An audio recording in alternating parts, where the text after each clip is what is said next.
ठीक है सर, मैं आपके पास आती हूँ। लेफ्टिनेंट जनरल शंकर प्रसाद, पूर्व डीजी मेरे साथ हैं। शंकर प्रसाद सर, ये जरा बातें हम समझते हुए ही आगे बढ़ेंगे कि इजराइल का ये स्टेटमेंट कि हम हमास के खात्मे तक लड़ाई लड़ेंगे, हर हाल में उसे खत्म कर देंगे।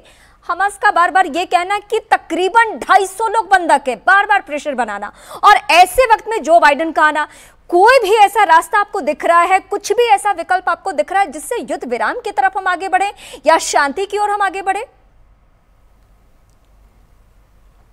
देखिए, जो हमारे दो पैनलिस्ट ने कहा है, जो हमारे साथी बैठे हैं, उनकी बात से मैं सहमत हूं।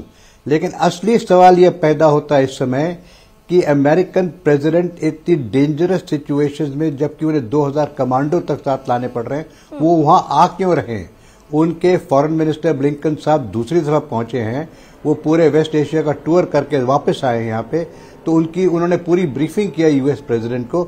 उसके बावजूद वही आने को तैयार है, अपनी जान खतरे में डालने को तैयार है। इसके माने 3 रीजन है। बेसिक सवाल जो आपका है कि बाइडेन साहब यहाँ आ रहे हैं और ये क्या करना चाहते हैं। सबसे पहला सवाल जो इजराइल के मन में और जो अमेरिका के मन में है, वो होस्टेज रेस्क्यू है। दूसरा, वो ये चाहते हैं कि हमास को फाइनली खत्म किया जाए।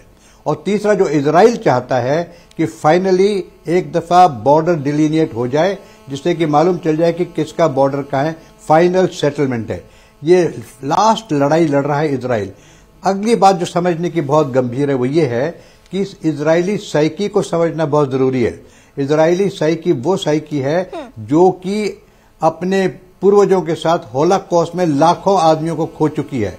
वो एक छोटा सा देश है, 70-80 साल में देखिए उसने कहां से कहां तरक्की की है। वो न्यूक्लियर पावर है, उसके पास बेस्ट मिलिट्री टेक्नोलॉजी है, उसके पास इस किस्म के लोग हैं जो कि मरने लड़ने को तैयार हैं। आप देख रहे हैं वहां पे 95 ईयर ओल्ड एक पुराना सोल्जर वहां खड़ा है, वहां प्राइम मिनिस्टर का बच्चा लड़का वहां पे 22-23 साल का लड़ाई में उसको विदा कर रहे हैं वो।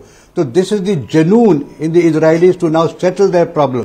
तो इस जनून के अंदर यूएस प्रेसिडेंट आके, और ये बात हमेशा याद रखनी चाहिए कि America is the greatest supporter of Israel.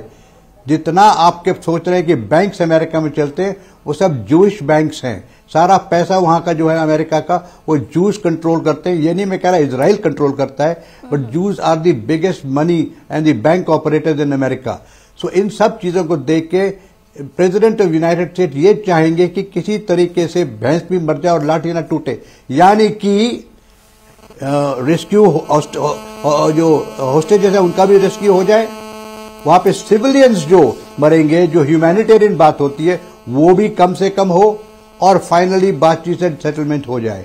लेकिन इसमें असल में देखने की बात यह है कि क्या इजरायली आर्मी इस बात को मानने को तैयार है कि ऑन ह्यूमैनिटेरियन ग्राउंड हम वहां पे 2-3 दिन का सीज फायर करके लोगों को वहां मदद पहुंचा सकें, मेडिकल एड पहुंचा सकें और सामान पहुंचा सकें, और फिर उसके बाद जाए अंदर? तो ऐसा तो मुझे लगता नहीं होगा, क्योंकि जितने भी आपके होस्टेजेस हैं वो उनके पास एक लीवरेजेस है, और जब उनके पास इस तरह से एड आ जाएगी तो वो कभी होस्टेजेस को छोड़ेंगे नहीं, एड मांगते जाएंगे, बढ़ती जाएगी।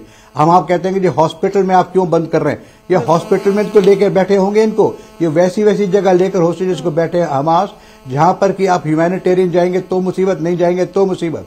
तो it's a very complicated situation. मैं समझता हूं कि अमेरिकन प्रेसिडेंट आके डिस्कस अवश्य करेंगे। उसके बाद आपने कहा जॉर्डन जा रहे हैं, शायद फिलीपींस जाएंगे, जॉर्डन में कुछ बात हो सकती है। लेकिन इस समय ये लड़ाई किसी हालत में भी इजराइल बंद नहीं करेगा, क्योंकि जो वो यहां तक पहुंच चुका है, जब वो इतने लार्ज नंबर ऑफ इजरायलीज को खो चुका है, they been killed absolutely in barbaric condition. इतना बड़ा बारबैरिक जो आज तक ये हुआ है, ऐसा कभी पहले हिस्ट्री में हुआ नहीं है। जिस तरह से हमास ने वहां पे बेहदों को मारा है, बच्चों को, औरतों को किस तरह से ट्रीट किया है, बच्चों की गर्दनें काट दी हैं। तो आप समझते हैं क्या इजराइल की साइकी ऐसी है कि वो मान जाएगा? किसी हालत में मानने को तैयार नहीं होगा। लेकिन यही है कि अमेरिकन प्रेसिडेंट कुछ न कुछ सोल्यूशन शायद बात करेंगे, लेकिन उस सोल्यूशन को वो मानते नहीं मानते देखना पड़ेगा। मुझे नहीं लगता कि ये लड़ाई रुक जाएगी, लड़ाई विल कंटिन्यू। और इसमें हो सकता है अमेरिकन एड फिजिकल भी आनी शुरू हो जाए। उनको एम्यूनिशन तो सप्लाई हो रहा है, उनके चारों तरफ जो अभी उन्होंने कैरियर ग्रुप्स लगा दिए वो भी हो रहा है। इनको टेक्नोलॉजी की कोई कमी नहीं है, इनके पास मिसाइल्स की रिसप्लाई हो रही है।